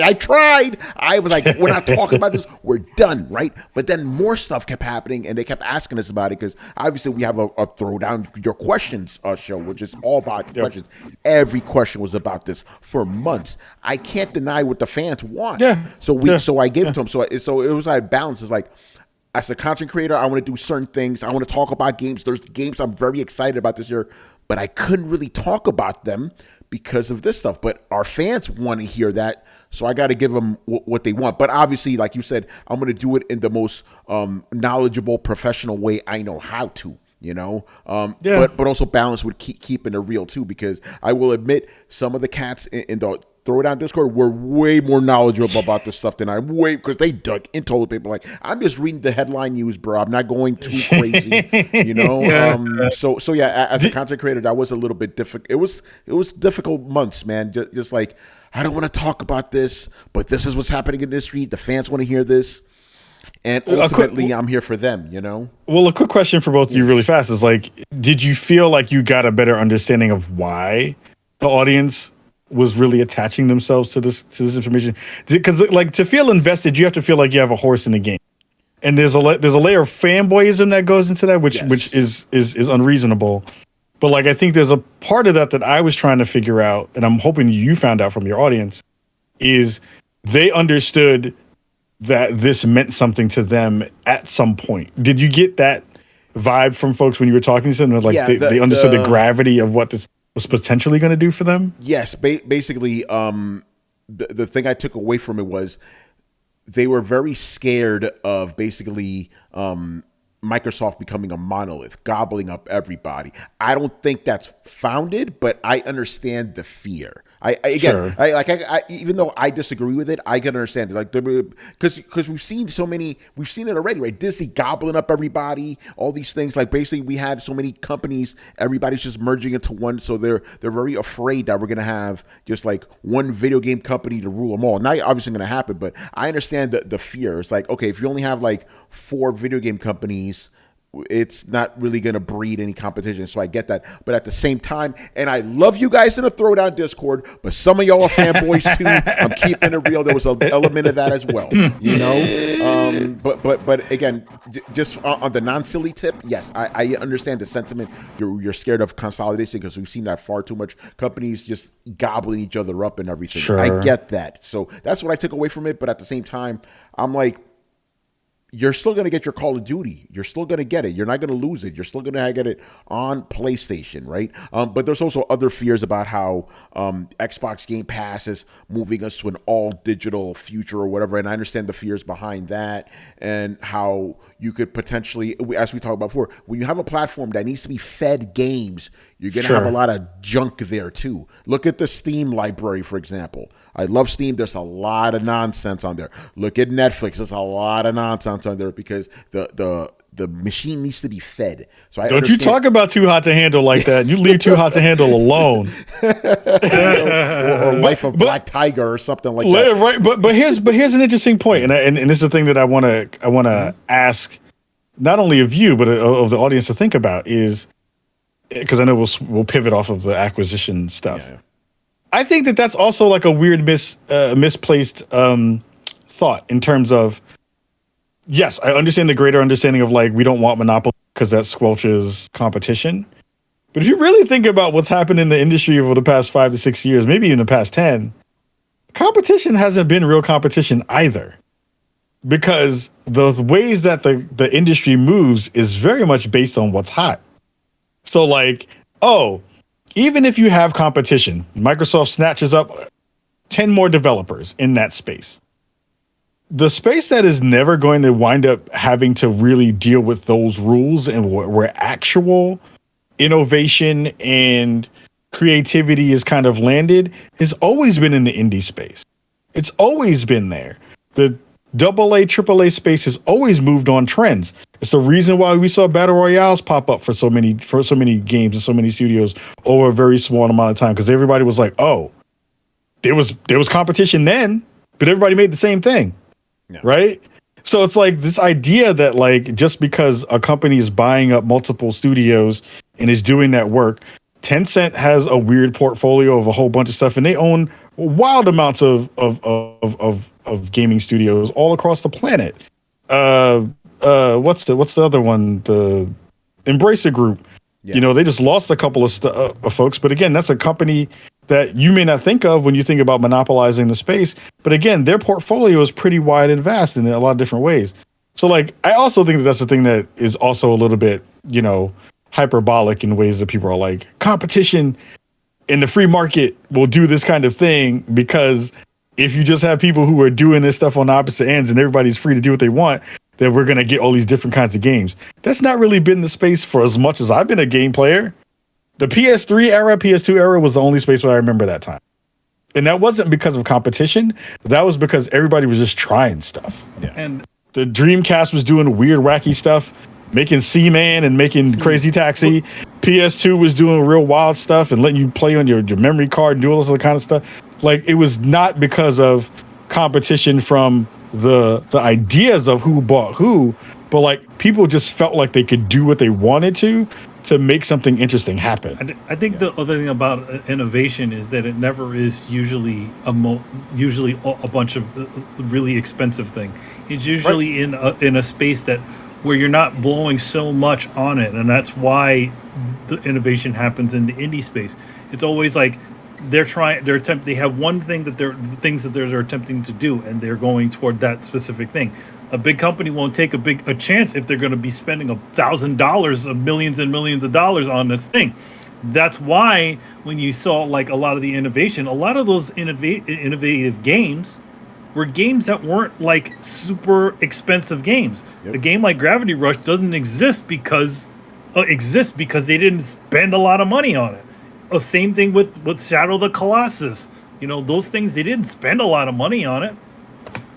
And it's also a part of the equation too, that I think players are liars. and I say this because if you think about what it would mean if actual innovation and if innovation met audience approval and audience dollars, then some of the biggest games that we've seen on the planet would have been bigger. Or no, some of the games we've seen not get a lot of love would have been much bigger. Like Among Us would have been a multi-billion-dollar game. It's doing a ton of money because it's doing all these other things. Innovation in the ways that it kind of tackles a very simple aspect of gameplay. A game that should be one of the biggest games on the planet if you really are an advocate for innovation is Dreams. That game gets no love from 90% of the players on the planet because they don't understand it and they don't want to play it because it's not a game in the same ways you think of. And it's a game that is something that you have to do a little bit of work to kind of understand and value. So I think people front about innovation in a way that's like, yeah, I want this thing to be this. But when it comes time for you to actually kind of like engage it, they don't buy it, they don't share it, and they don't play it. Yeah, Call of Duty remains the number one selling game every single year. People talk about, I want innovation, I want new games. The same types of games keep selling every year. And again, it's like, okay, you want open competition? Cool. But you know what's going to happen in open competition? They're going to do the thing that's going to make them the most money, and this is why you keep getting the same kind of games over and over again. I used to, and I still do in my heart, I used to love open world games. But when every game became an open world game, I got tired of it, you know? But you're right, like, you guys talk all this stuff, right? But look at your actions. Your actions are not going with what your words are, you know? So it'd be nice to see some consistency, you know? It's all about the things that you can see. It's like, you know, it's the shiniest game. That's why the first generation games for most of the consoles for years have always been the shiny games, essentially, because that's the thing that you can sort of equate. You can't equate like some sort of advance in AI within the game because you have to be able to see it. But you can make something really shiny and make people look really real, and you can make as many trees as you want in the environment. That's something you can sort of quantify, and people who the regular audience can see. And I think that's what that's what it sort of really is. It's not really like an innovation. It's more of the innovation within the visual space rather than the other parts of it. Yep. Yeah, 1,000%. Yeah. So Kyle, what's the other thing you wanted to bring up during this discussion? Because I know you kept hinting at it throughout the show. I think another part of the, you talked about my feelings about the industry kind of writ large. I think the thing that I am worried about is the internal industry discourse that we see on social media. I think it's been really, really bad over the past couple of years, especially. Like, I think it's gotten to a spot where it's going to become untenable for people to stay in it. Like, I think there's conversations that people have had over many, many years about like the space needs to be better. We need to treat each other well. We need to be better about advocacy. We need to be better about raising up all the boats with everybody kind of being in that space. We want spaces to be safer, all this kind of stuff. The people I see, like the audience, I have an expectation for them to do wild stuff. Yeah. I don't expect them to be not feral in some ways. I do have an expectation for the folks who have been advocating for all this stuff internally in the space to be better about the way they talk to each other and the way that they act to each other and the way that they have grievances and the ways that they don't backbite and snipe and subtweet and do all this stuff. But I see all of that stuff on a consistent basis in a way that when we talk about the space in which we occupy as a job, as a hobby, as an occupation, and we say to each other that we want people to be here and we want to grow this space. We want this to be a thing that, you talked about a little bit earlier about the video game space being art. And why is that art important to be able to kind of continue to grow? We've said to people all the time, like, this is a space that we want to bring new writers. We want to bring new voices. We want to bring new people to the space. But if you were to look at the space from the outside in as a new person, you'd be like, what the hell do I want to do in there? Why am I going to go into a space that if I write an article that comes from a really genuine point of view and a peer sees it and shits on it publicly without hitting me up, without talking to me, without asking me a question, and then that frames not only the way that my work is perceived, but the way that I am perceived, because there's a lot of people in this industry who don't ask people questions. They go off of hearsay or they go off of what their friends say because of whatever viewpoint or prism those folks have of you. Where do you land the space to be able to feel good about the work and to be able to advocate for other people to come into the space to do the work with you? I couldn't look at some of the young writers that I know and be like, space to cut your teeth. Why would I do that to them? It's going to kill their confidence. It's going to make them super wary of anybody who has a public persona. You don't have a chance to grow or get anything wrong. No one gives you any grace when you fuck up. Like, there's no space for you to be able to do this work in a way that feels competent and safe, because some of the biggest offenders are some of the biggest names in the space. Yeah. And some of the people who advocate for all the stuff that we are all trying to make happen. So I'm like, where does that land you as a being in a space that's trying to get better at your craft, when you have to be worried about the people who are on the outside of the gate and the people on the inside of the gate? There's no place for you to feel safe about the work you want to do, because everybody's wilding out for no reason and doesn't have the decency to come at you and ask you questions or help you in that way. So it feels like that's the thing that I'm seeing. Again, this is a thing that I'm seeing from the outside in. I'm sure that there are people who are doing a lot of great work in those spaces and managing some of those things. But from the outside in, I just remember going back to the early parts of the conversations today about, like, don't shit where you eat. Everyone sees everything. The person that you need a job from today might not be the person that you're working for right now, but they might be tomorrow. Yeah. Like, there was a great conversation that I saw from, friend of, fan, Stephanie Tinsley. And there was a conversation when a lot of people were runs a fantastic PR firm in the gaming space, and was talking. There was a moment where a lot of folks were losing industry jobs, especially in the journalism space. And there's this conversation about, well, what's the pivot point? When I know for me, I don't even know what I would do outside of gaming at this point. Like, I'm looking for jobs now, and I'm like, I don't know what, because I've been doing gaming stuff for so long. I don't know what I would do. And a lot of folks were like, well, PR is a potential avenue for that stuff. And she was like, I don't know if I would hire y'all because of the way you act out here in the street. Mm-hmm. You can't blame them. And you can't blame them for that. Like, it's a reasonable thing to say if you're really thinking about how relationships work. Like, again, I think each one of us on this show and all the friends that we have in the space, we are all advocates for the space be getting better, for society getting better, all those things getting better.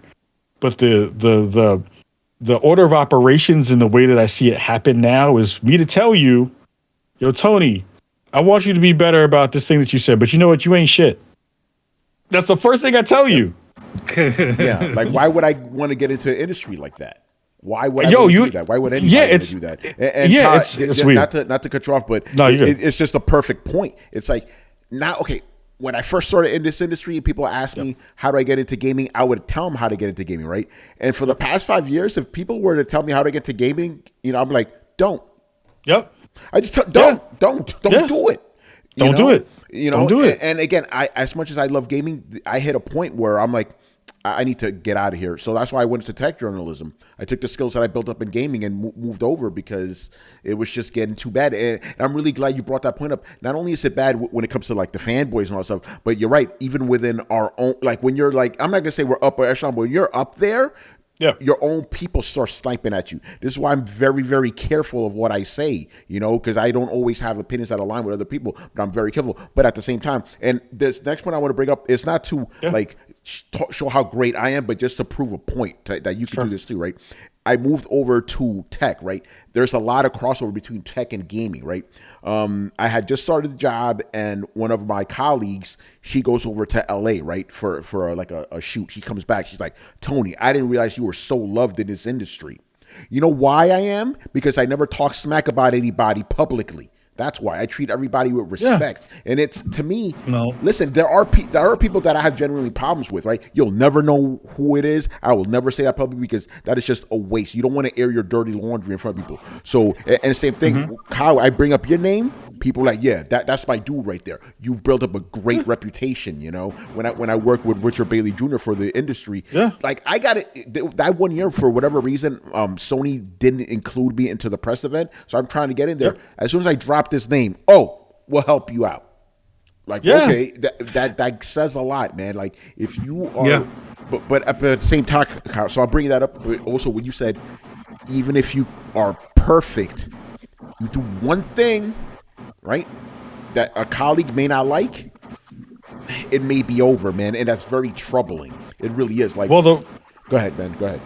I was gonna say to jump off that, the thing that isn't dangerous is there's two different parts of the way that works that are super dangerous. One is the court of public opinion, because no one puts the genie back in the bottle. Yeah. You can say a thing randomly on a day that you were feeling terrible. You saw this thing and you was like, that person said the thing, and I'm gonna pop off at that person. And if you have enough visibility, enough clout, people will believe you just off a GP and be like, oh, well, off a GP, this person usually calls people out. And when they call people out, that is a reasonable thing to acknowledge because they have done it before, and it's usually been for a person that's been crappy, right? No one is going to go back and do the work of being like, oh, I'm my bad on that thing. Like what I did with hip hop, right? I sent that man an email and was like, yo, I'm sorry. I apologize to you because I was an asshole, right? People don't do that work in the industry. They don't do it at all. What they will do is they will say things behind your back, and then those things proliferate, and then you start to see things just stop happening for you. You're like, I didn't get an invitation to that thing. Oh, this thing that I was working on, I'm not allowed to work on that thing anymore. Oh, we're not supposed to be in the same, we can't go to the same event because you had a problem that you made up in your mind that I didn't do. This is me saying things that happened to me. But like, we can't be in the same room now because you have a perception of me and have told people about that perception, and everybody believes you, and I have no say in it. I can't even advocate for myself. Yeah. I can't even talk about my version of it, to have an equal conversation point to be able to figure out, like, no matter who you believe, there's always two sides to a story. Yeah. You know what I mean? But that doesn't work in the way the industry works, because again, we have over-indexed on people's feeling in a way that is untenable, where you can have a feeling about anything and that feeling is real for everybody else around you because no one will ask you about what actually happened. And people aren't nuanced enough to be able to take that moment to be like, did I do that? Was that real what happened? And do I have my own triggers that are here that I didn't understand and have applied to you in a way that is unfair? It is a very unhuman way that we all talk and deal with each other, because everyone's feelings are paramount. And it's if you got feels about a thing, it has to be the most important thing, and it has to be real because it's real for you. It doesn't have to be real for the actual metaverse that we're in, but it just has to be real for you. So it's a lot of those pieces that I feel have moved the space away from the space that I used to really love. Yes. Because I hang out with a lot of the older cats in the space, a lot of the old folks in the space who've been doing this work for a long time, because they don't bullshit. They tell you the truth. They won't front on you, and they actually have the ability to get you into a room when they. A lot of people who are talking all this stuff online right now don't have any power. They don't have any space. They don't even actually have enough juice to be able to get you to get the thing that you need to get. But we celebrate that and we elevate that. There's a lot of people who are in good spaces who haven't actually done anything. Yeah. And that's another part of the equation. So it winds up being a lot of stuff in that mix that is one of the reasons why I'm constantly looking at other stuff to do alongside the gaming stuff that I do. And I stay in a very tight pocket. Like, I want to expand and do other things. I don't know if the audience will come along for the ride for some of that stuff. And I don't know if I'm, too old to do some of the things that I'd want to try to play in. But I think that's another reason why I stay in this small pocket that's given me some success in the ways that I've done it and has kept my name in good people's, you know what I mean? Like, 'cause what else are you going to do besides not be a jerk?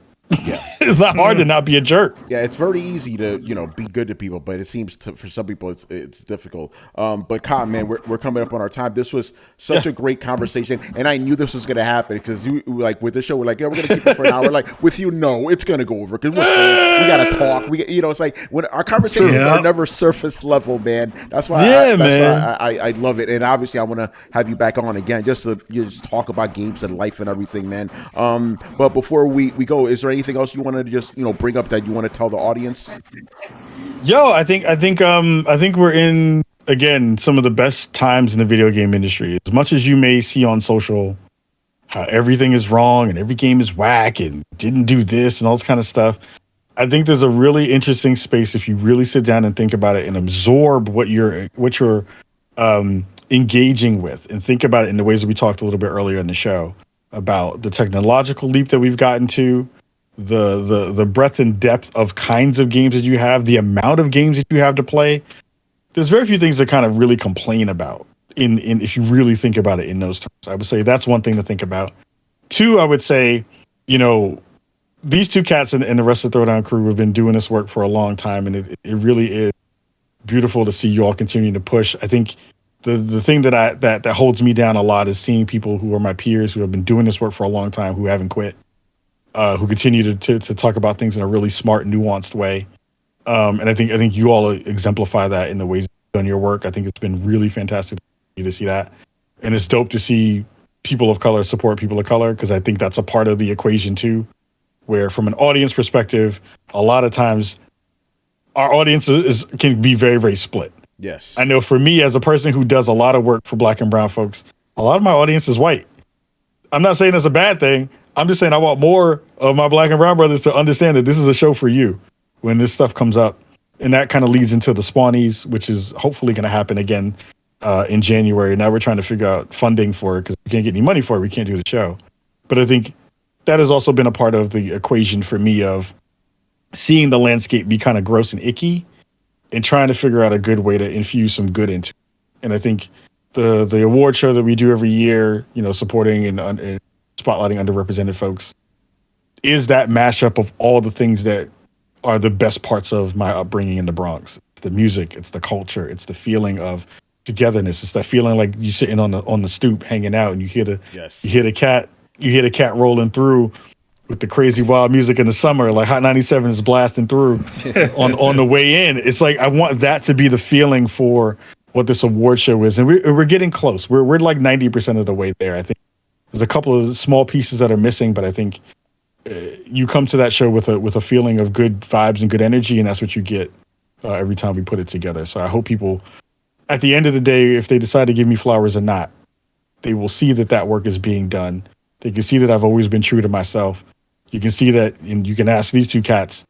I haven't changed since day one. Yeah, I'm still the same cat that you've met when I didn't know what the hell I was doing, and now stuff I'm doing. Man, we saw it way back then, man. Like when even if you weren't at the thing and like one of the events, you were still doing something. Yeah, like still reporting, still like well, I have this really great. The early, old, thing from E3. I got you and Stubby staying out there, just doing your thing out there. And I was like, yes, that is the way you do it. If you're not, it doesn't matter if you're getting it. Is if you're still there doing it and you're making the best of what you got right there. And that was that's what I thought. It was a beautiful moment. I was just like, I need to get this. I just randomly saw you guys out there, like right there. Yeah. That stuff, man, to me is inspirational because, just going back to, what you said about us, we feel the same way. Like we've seen you grow over the past 10 years. Yeah. Not only you were again, you were behind Throwdown. Now you've gone way past that, right? And this is something I want our people to understand, right? Instead of hating on that, we're like, yes, Kahlief, let's go. I love seeing you up there making us look good, because there's a lot of cats out there that make us look bad, right? Let's just be real. So I'm just so glad that you're out there, dude from New York, making us look good. So I just want to say I am so proud of you, man, and I really want to see what you come up with next. I know it's going to be beautiful. I love y'all and I appreciate that. And last point that I'll say is I think I get this question all the time. And I think we all do because we're at multiple high levels of our respective industries. And the question I always get from younger cats and cats who are new to the space is like, yo, how the hell did you do that? Yo, are you like, what'd you pull together to do that stuff? And I tell people all the time, I'm not special. You can do this if you want to do it. You just have to be dedicated. You have to pay attention. You have to treat people well. You have to look at opportunities as opportunities. And sometimes you have to not say no. Don't stifle yourself by just being like, yo, I can only do it if X. I can only do it if I make this kind of money. I can only do it if I get this kind of clout. I've done a lot of stuff in this industry just for free. And I've done a lot of stuff in this space because I've just wanted to do it. And now I get to have my own award show. I get to rock on IGN for a little bit. I do all this stuff. And that's not because I just magically one day was like, I'm going to just step into a role. It's because I've learned a lot, because I've made a lot of connections. I've made sure that people understand that when they rock with me, I'm a person of my word. And that I care about people. I care about people genuinely. Like I'm an introvert, but you would never know it. But if you ask me and you're like, yo, I need the shirt off your back, and I'm like, you're gonna have to see these breasts, but I'm gonna give you the shirt. You have to see these A cups, but here's my shirt. Like I don't have a problem with that, because I think we all move in this space together. And I think when you get a win, I get a win. I get a win, you get a win. I want to share that with everybody. So continue to do that work. Try to figure out good ways to continue to support these brothers in the way that they do what they do, because they have innovated in multiple ways in multiple spaces for way over a decade. So that's very rare. So give them some love and give them some flowers. Yeah, that's a beautiful, man. You touched my heart, brother.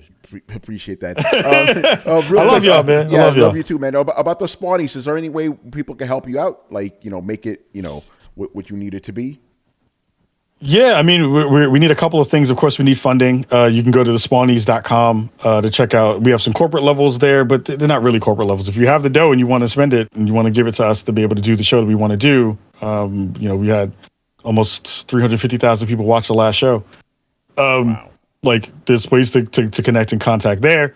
I'm also in the midst of trying to get a crowdfunding layer together, so I need to record that video and put that up so that we can have a basically pay if you want kind of tier in that space. So like, you got $2 and you're like, yo, I want to see this thing grow, you can throw $2 in the pot for that kind of stuff.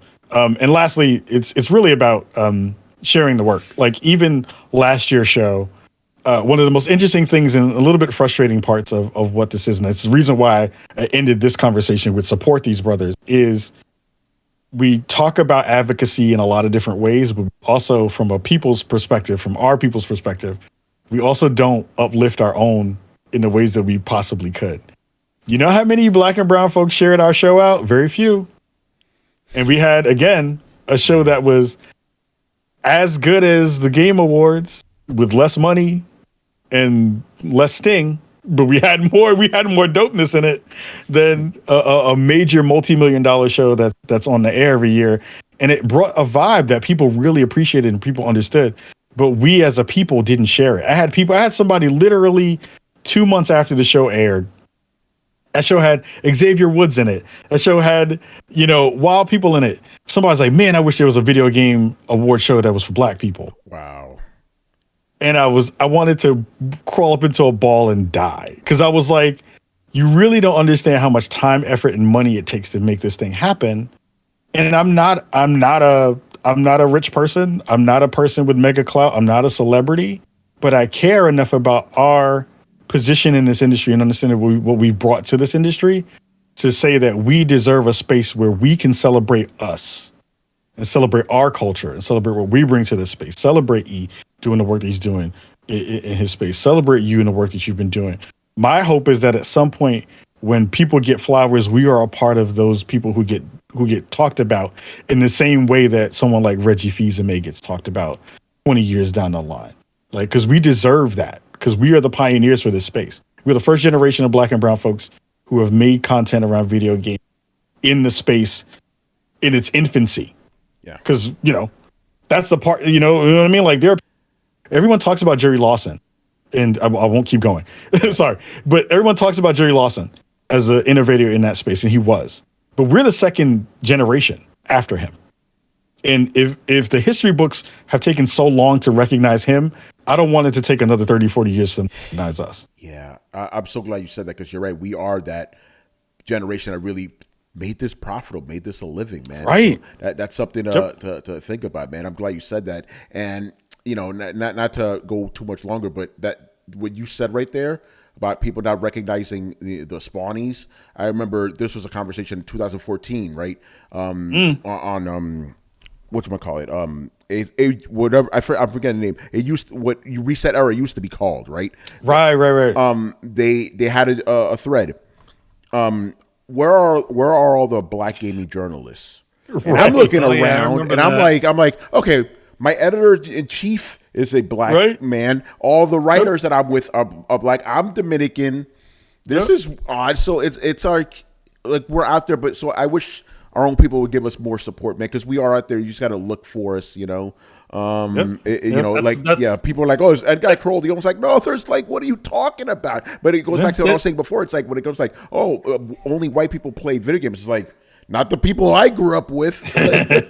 That's why I've always said on my thing, it's like, if they're not showing us, that doesn't mean we're not out there. Yep. There's a lot of us out there doing some amazing shit, like doing some really cool stuff. You may not be hearing their names, but that's why you need to get them. You need to seek them out and be like, yo, this person is doing it.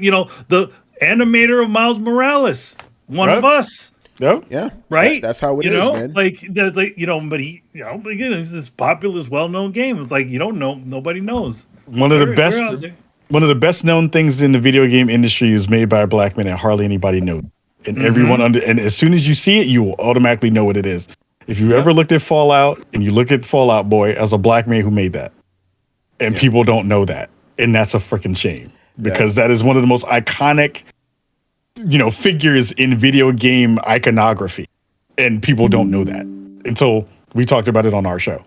So, it is what it is. We keep pushing and trying to make it happen. So I dig it. But yeah, man, Kai, again, want to thank you so much. Where can people find you on the internets? We're doing Spawn on Me every week. I kind of suck and sometimes don't put it up, but sometimes it goes out most times every week. We're doing a lot of our video shows on YouTube. We're doing the YouTube streaming thing now on YouTube. We're doing video games on our Twitch channel, twitch.tv/SpawnOnMe, youtube.com/SpawnOnMe for the video versions of our live stream show. If you really want to get into some really fun stuff, go check us out on Spotify, because the video episodes are up there, and you can also leave us a voice message. If you want to ask me a question, you want to tell me I suck, or if you want to tell me that my head's shiny, then you can do all those things directly in those spaces and then send that in so we can be able to do that work. Yeah, and then Spawnies go say something nice to Kahlief. Come on now. I want more people to engage with it, because I miss doing like what y'all were doing with Throwdown and questions. I really want to do more of that. And lastly, Spawnies is every year in January, towards the end of January. So we're hoping to be able to get that done. Again, if you want to see the Spawnies show, go to spawnies.com and you'll see the last show that we did on the YouTube channel. Awesome stuff. All right, people. Hope you guys enjoyed this episode. I know I certainly did. So we will be back with another episode of Throwdown Interviews soon. And obviously, Throwdown goes up every Thursday and Sunday night, 10:30 p.m. Eastern on Twitch. And we will hopefully not talk about Activision Blizzard anymore. So once again, I was your host, Tony Polanco. And tonight I was joined by Emilio Lopez. See you next time. And Kahlief Adams. Deuces. All right, people. We'll see you later. Bye, y'all.